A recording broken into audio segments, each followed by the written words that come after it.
What's up gamers, DreamcastGuy here, and today I want to give you my first impressions on the Destiny 2 beta. So far I've played about 5 hours, and what really struck me as soon as I turned it on is that this feels almost exactly the same as the original game we got back in 2014, but with some interesting improvements. In this tiny slice, we're getting bigger explosions, a few new enemies, and some story that actually seems to be very well written. Let's start out by diving into the mission we're able to play in this beta. Everything opens with an all-out sneak attack by a group of aliens that have somehow managed to ambush Earth's last city. Before their defenses could be put up, they're already inside, unleashing utter destruction on whatever's close to them. Running through the flames and carnage, we shoot some Cabal and speak to a couple of the main heroes that we already know. One fact quickly becomes clear: these aliens aren't directly here for humanity, they're here to punish the Traveler. If you haven't tried Destiny before, basically this giant white planet looking thing is a creature. It's almost like a god, and he used the last of his powers before dying to gift our kind with sweet space magic. He also gave us the mission of defeating the darkness, a possibly unstoppable army that's consumed millions of solar systems. These new bad guys are led by a warlord named Ghaul, and he doesn't like that man was chosen to be the defenders of the light against the darkness. To correct what he sees as a universal wrong, he steals the Traveler's body, although what this will mean for the plot isn't really known yet.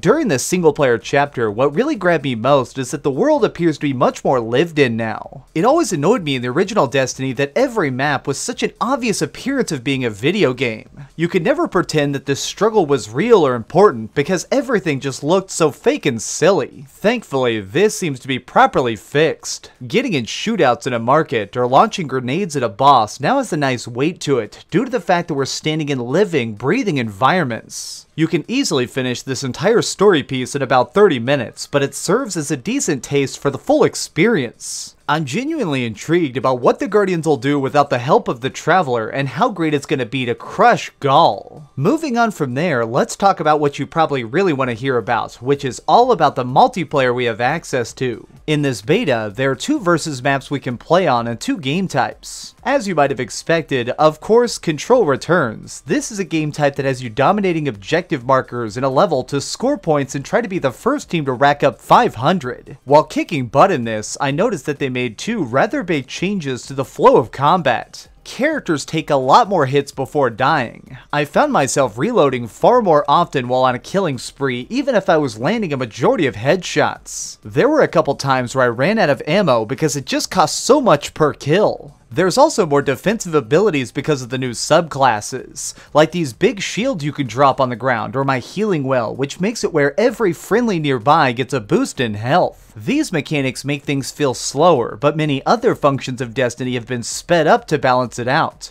As an example, flags now get taken over faster and don't need to be made neutral first. Reviving is instant when your respawn timer is done, and your cooldowns seem to take half as long to be ready again.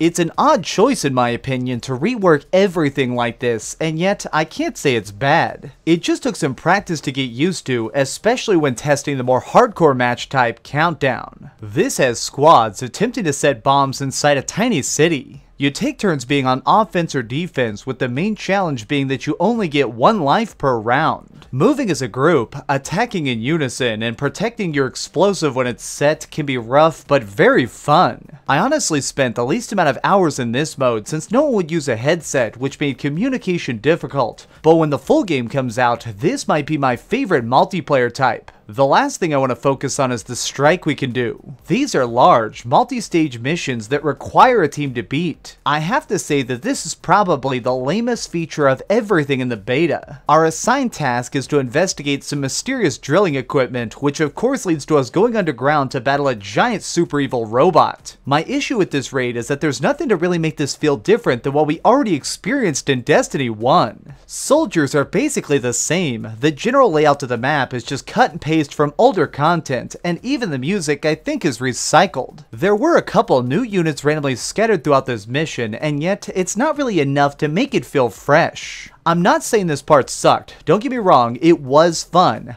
I just think that it needs some more sparks of creativity to make it stand out. I want this to be so different from the original that we understand why this is worth buying again. Overall, I have to say that this beta was pretty interesting and it gets me excited for the full game coming out in a few months. Personally, what I'm most hyped for is loads more cutscenes and storytelling. This universe is so unique, I want to see more of it, but it needs some good writing and some excellent voice actors. When Destiny 2 drops in September, you can expect a review from me to count down what's good and what's bad, so if you're new here, be sure to subscribe. Thanks so much for watching, gamers. If you enjoyed this video, please give it a like and share it with your friends, but do me the biggest favor of all and keep dreaming. I put so many hours into this game and I never found a sniper rifle. That drove me crazy. You know what? I gotta go log back in. I need a sniper rifle. That way I can snipe so many fools. Oh, hey. I was just playing a little bit of Grand Theft Auto on my Darth Vader PSP. Are you curious what I'm going to come out with next? Well, if you click this button, you'll be subscribed to be the first to know. Also, if you click over here and here, you can see my latest review and my latest top 10. I promise, it was super good. Or it was really bad and I'm sure you can just make fun of me in the comments. Either way, it'll be a lot of fun. Thanks so much for watching.